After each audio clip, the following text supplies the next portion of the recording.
Greetings, it's August 7th, 7:30 p.m. and we're just going to do a quick overview of the satellite infrared situation. One of our viewers, Paul, graciously sent me 3 images, 2 of which are updated from about 5:30 p.m. from the Canadian Wildfire Information System. But first, let's take a look at a satellite image from today of the smoke that's coming through the interior of British Columbia. And this seems to validate that cyclonic action, both you see over in Alberta on the east and over on the Pacific side, leaving this vast expanse of doldrums through the center of British Columbia. And if you look at the top of the photo, there's a lot of smoke that was pushed west from the fires they're having up in the Caribou, and then it turned around and started coming back, and now it's blanketing the central and southern interior. And as you can see, it's collecting in valleys and trying to find an escape route, but there's no wind to push it, and that's left a lot of people, I think, at the end of their patience. They've had enough of the smoke. Let's jump over to these images that Paul sent. We're looking at the 24-hour update as of approximately 5:30 p.m. today. And you can see those areas of concentration, where the volatility is building up with lots of random IFR indication on those troublesome hotspots. But when we zoom in, we can see that it's more particular to specific localized pockets of heavy heat activity.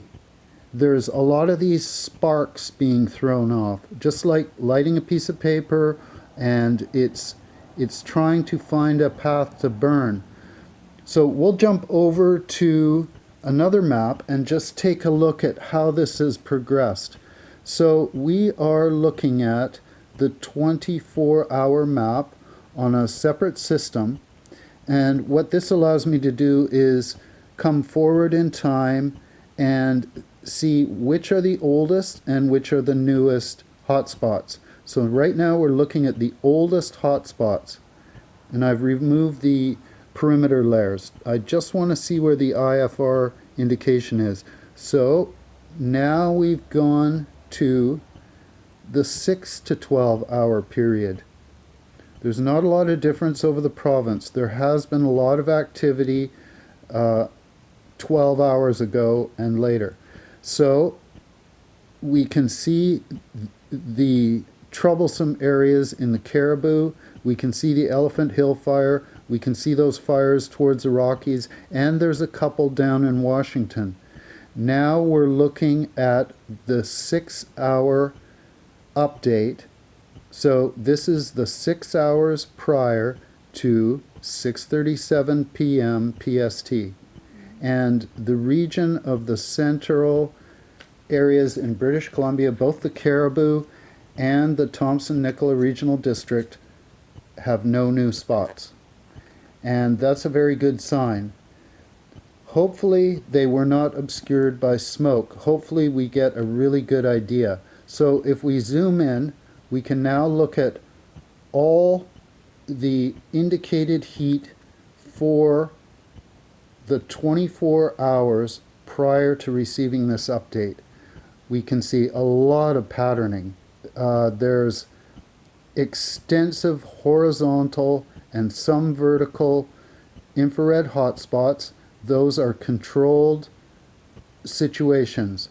Now we're going to just the 6 to 12 hours before this update, and that's kind of the new growth. These are new hotspots that have popped up and have to be suppressed. I'm seeing some patterning, but I'm also seeing some random development around Clinton in the southeast, the east, and a little bit in the northeast flank. Now let's go to this map. This is the last 6 hours, and that's a very good sign. That means that over the last short period of time, 6 hours, there's been no new generation of infrared hotspots that were perceptible by these satellite systems. And that gives me a bit of a sigh of relief. It means that from my perspective, an unqualified one, that the fires are not expanding. They are being reduced to core areas where they can be dealt with. I apologize if I'm going through this very quickly, but when I get this information, I'm so excited to deliver it to you that I don't want the update to become obsolete. Now, let's jump over to Windy. This is 5 kilometers from the north-northwest. We can still see a lot of that meandering. It's not going too fast. It's kind of varied between valleys, gullies, and the general flow is from the north. I see a little bit of a push from the northeast. I see a little bit of push from the west over on the left-hand bottom. And now let's jump to another location. That's at Big Bar. Let's put it up towards the northeast flank at 7 kilometers an hour coming from the northwest. Here you can see that push over the greeny area over on the right hand side of the screen. That's giving it a little bit of swing over to the area of the Elephant Hill fire. It's kind of pushing everything back on itself. And now let's jump to another area down by more the Cache Creek area, and we can see 3 kilometers from the northwest. So wind speeds will be varied depending on your location, and generally the wind is moving faster outside of the boundaries of the Elephant Hill fire. I don't know if the fire is having an effect on the wind. It's difficult to see like a vertical kind of atmospheric impression of it. I am taking the wind speed at the surface, but this is kind of what we're experiencing where we are. And I want you to take a look at this forecast. This is one model, and look way down to the end, or almost to the end. There's Friday. We have that change. It's going to come about 12 noon and from the south. Now we've switched over to another computer model, and it's showing east, west, primarily from the north, and then Friday at 9 a.m. the winds switch and come from the south. So usually this southern wind keeps getting pushed back a day, but now it's not. Now it's on Friday, it's coming towards us. So the velocity may go up a bit, 12 kilometers an hour, 9 kilometers an hour, depending where you are. If you're up on the plateaus, it might be a little faster. If you're down in the valleys or in some of the ravines, it might be a little slower, and it might mix around and come from another direction. It might bring fresh air if those fires in Washington are not kicking out too much smoke.